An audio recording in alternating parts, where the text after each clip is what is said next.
Hello everyone. I just wanted to bring you along to my newest edition of gluten-free baking. This is the easiest dinner roll recipe you will ever find gluten-free.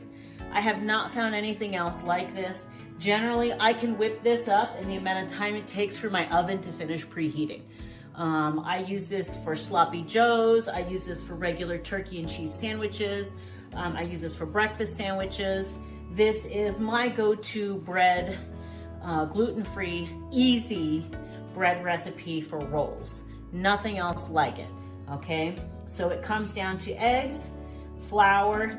Any gluten-free flour that you use will generally work. I will have tips on that in my next video, how I stretch the less expensive gluten-free flours to make them a little bit more affordable, more usable, and tastier, because there's just a couple key ingredients sometimes that you can add to the cheaper flours that usually don't give you the greatest result that make it amazing, okay? 3 cups of gluten-free flour. I'm gonna be adding, and this is, I'm a big family, so I only know how to do these big. 1.5 teaspoons of salt, 4.5 teaspoons of baking powder, 3 eggs, and this is where the flexibility comes in. I have made this with just milk when I didn't have anything else. You can use non-dairy milks as well, but the key is either using some sour cream or some yogurt, plain yogurt. It can be plain regular yogurt, Greek yogurt, it doesn't matter. But I have found my best results are when I can add just a dollop of sour cream. Okay, and I use my mixer for this, so I'm gonna bring you guys all along. 3 cups of flour.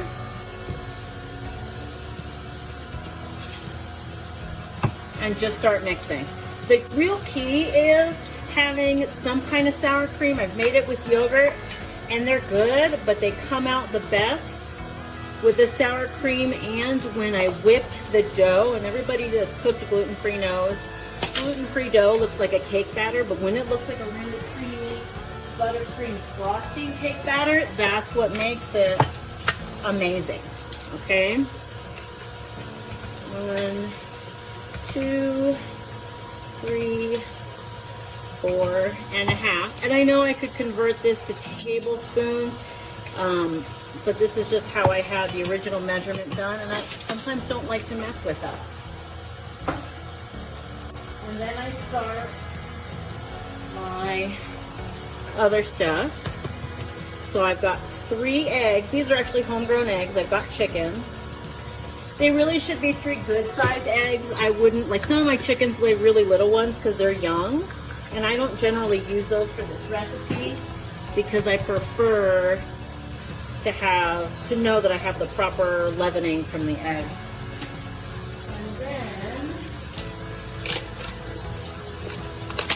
This is an eyeball, ladies. This is not an exact measurement kind of thing. Here's my sour cream. Yummy. So I just use a scoop and put roughly a cup. Okay? I'm gonna lift this up so I can drop the cup in there.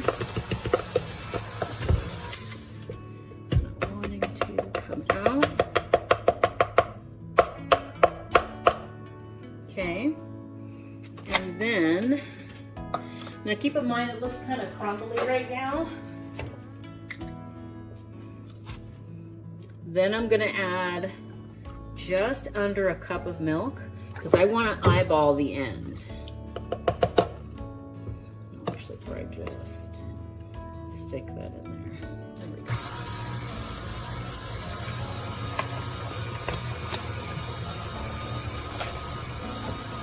So you see how it's starting to incorporate?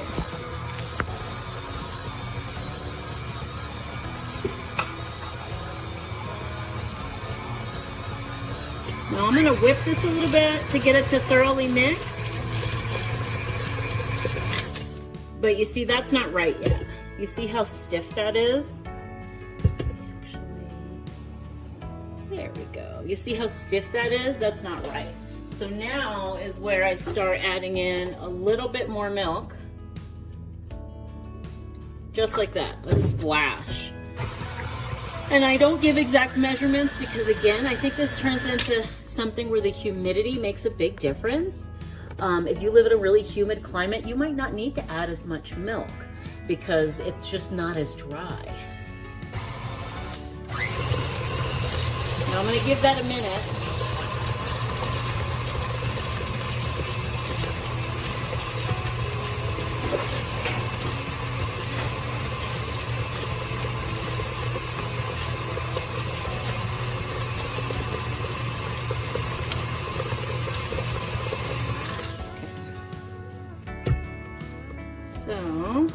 So this still looks pretty dry, so I'm gonna add more. This is probably a total of 1.5 cups of milk.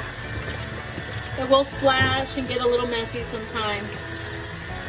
There we go, that's kind of what I wanted. I wanted a cake battery consistency.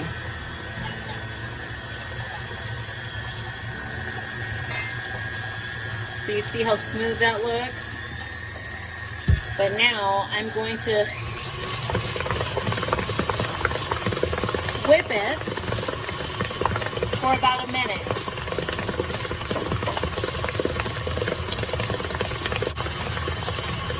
Okay, so look and see how smooth that looks.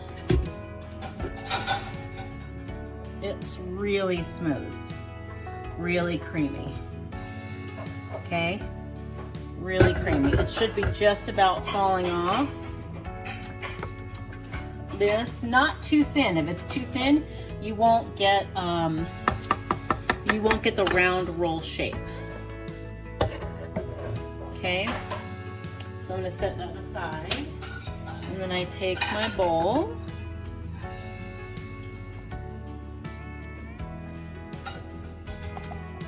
Over here, and all I'm gonna do is use a cookie scoop, and I do recommend a cookie scoop.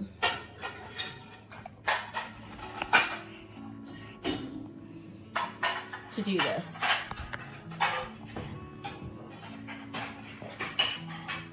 And you have these nice, perfectly round rolls. And I can usually fit all 20, at least 20 on one cookie sheet. I got kids here. This is real life, ladies. Doing stuff.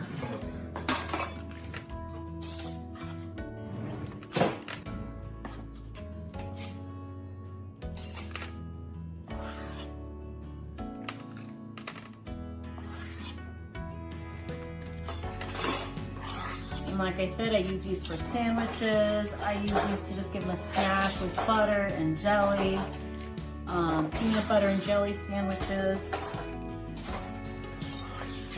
Sliced bread is a little bit harder to make this easily because it generally has to rise with yeast. And I find lately that I just don't have the time to tinker with it.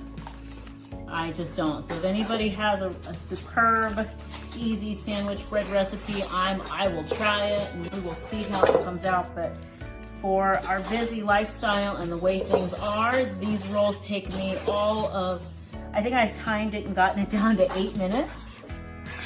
And that's about all the time I have. So, and I usually get the last little bit with a spatula. See how the consistency, it should look like really, almost like frosting, like cake frosting.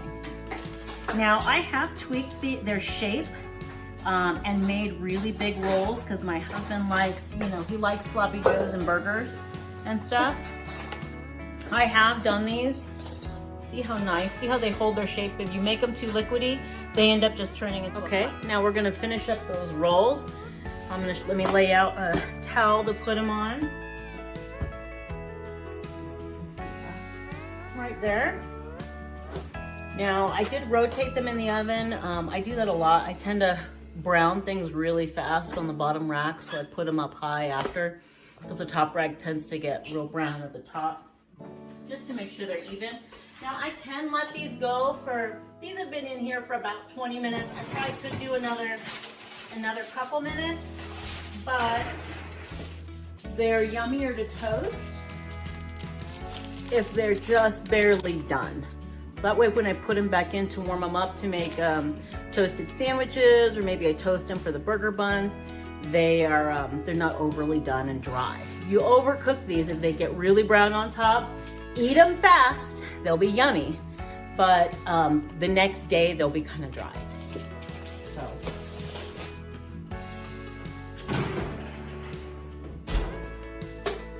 There you have it. Let me show you. Oh, these look wonderful. You see that? Now look at the crumble in there. They're hot, soft, moist, ready to go for a peanut butter and jelly hot. Really nice crumb texture inside. That's the key. I've made a lot of gluten-free breads and a lot of failures because they were just so dry and bland. And these aren't. These are delicious. So subscribe and like. Hit the bell so that you see when I have more videos coming out. My goal is to make sure I'm putting out a lot of really great info on gluten-free cooking and prepping. Part of why I chose this recipe and set it up the way I did, because I did see other people's easy recipes, I wanted an option for bread that I could practice making, I could make lots of, with ingredients that I have at home in bulk. Okay, this is really simple gluten-free flour, baking powder, which you can buy in large quantities so that you could do this. You could have enough baking powder to make biscuits for a year or two easy. Same thing with the flour. Milk, you could always use powdered milk. You could probably even use water. The tricky part will be the sour cream, but if you've got dairies or if you have animals yourself, this is a really nice, easy survival food if you needed it to be. So that could probably be tweaked even more. Delicious. Thank you, and subscribe and like.